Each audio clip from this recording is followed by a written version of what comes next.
Donc on va continuer l'étude du texte. On a pas mal de choses intéressantes à voir au niveau des effets sur le texte. C'est assez vaste en fait. Et ce qui est intéressant, c'est que tout ce qu'on voit sur du texte peut évidemment être également fait par la suite sur des formes, sur des silhouettes, sur des formes qui composent une illustration.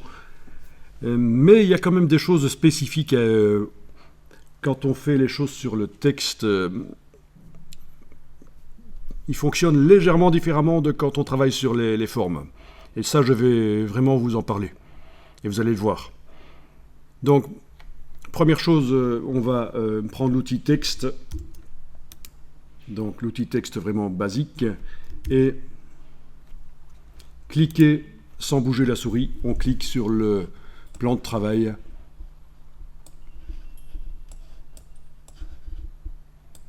Donc, on va agrandir ça avec l'outil de transformation manuelle.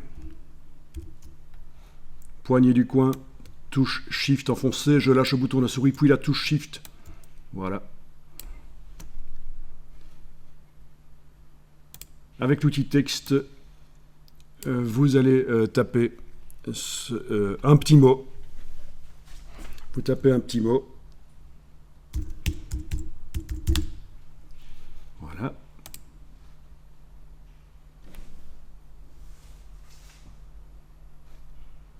Bien, alors, dans la palette de caractères, vous trouverez parfois des polices de caractères qui sont très particulières, très graphiques, et il se trouve qu'elles ne sont disponibles qu'en une graisse. On appelle ça la graisse, G-R-A-I-S-S-E, c'est l'épaisseur. Alors, je vais tester celle-ci, par exemple, que vous n'avez sans doute pas. Mais c'est juste pour vous montrer. Après, vous pourrez faire ce qu'on va faire sur n'importe quelle police. Même une police qui a de la graisse, c'est pas un problème. Alors, celle-ci, Apple Chancery. Oui, donc typiquement, une police très dessinée, très graphique. Et le créateur de la police n'a pas prévu de faire une version en italique, donc une version penchée. Une version grasse italique. Non, dans les variantes ici, il n'y a rien d'autre.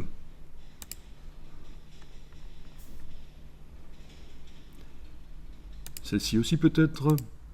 Oui. Celle-ci n'est disponible qu'en light. Elle fait assez années 80, celle-là. Donc je vous disais, toujours des références culturelles avec les polices. On ne choisit pas les polices n'importe comment. Enfin voilà, vous avez vu le principe. Ici, je vais juste prendre la police de base de Illustrator. La police, je suppose que vous avez aussi du Myriad Pro quand vous... c'est du Myriad Pro, voilà, qui est disponible en différentes graisses, pas mal de graisses différentes. Mais on va la prendre en régulier pour l'exercice. Voilà, donc une chose à faire ici, c'est dans la palette caractères, pendant que la ligne est sélectionnée, dans la palette caractères, vous allez demander optique. Déjà pour arranger un peu les espacements entre les caractères. Voilà. Donc le texte, je vais le mettre là au-dessus. Et avec la flèche noire, en enfonçant la touche Alt, je vais le dupliquer et je vais continuer le travail sur cette version-ci.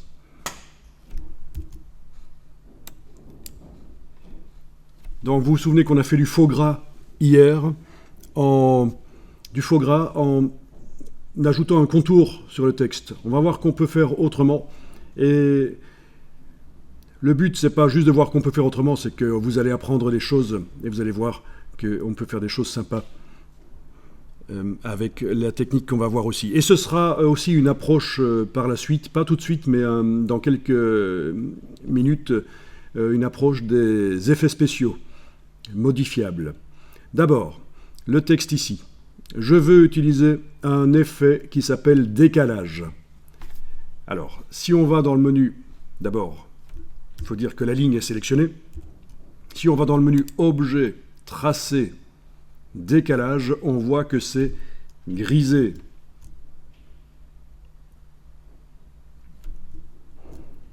Il n'y a qu'un seul truc qui est accessible ici, c'est nettoyage.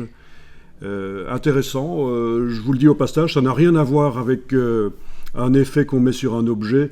C'est juste parce que parfois, quand on fait des documents Illustrator, il y a des petits points isolés qui traînent. Ils n'ont pas de couleur, on ne les voit pas, mais ils sont là et ils peuvent poser des problèmes techniquement.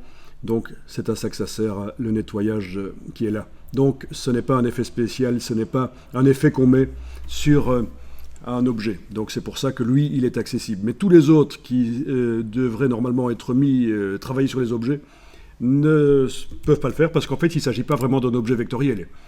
Comme je vous l'ai dit, la police de caractère est vectorielle.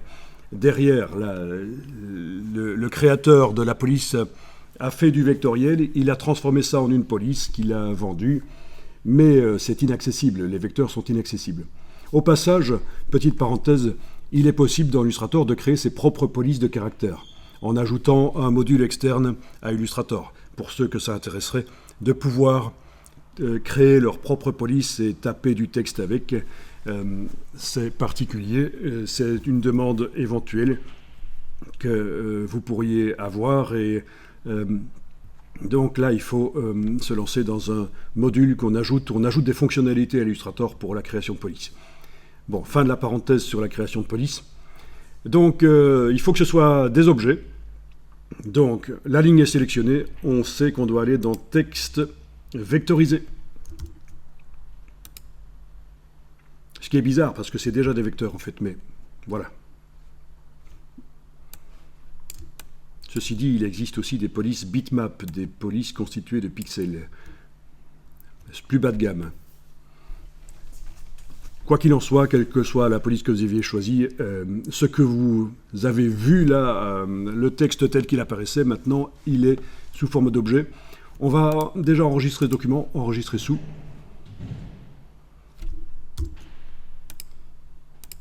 Donc, je vais appeler ça texte décalage-01.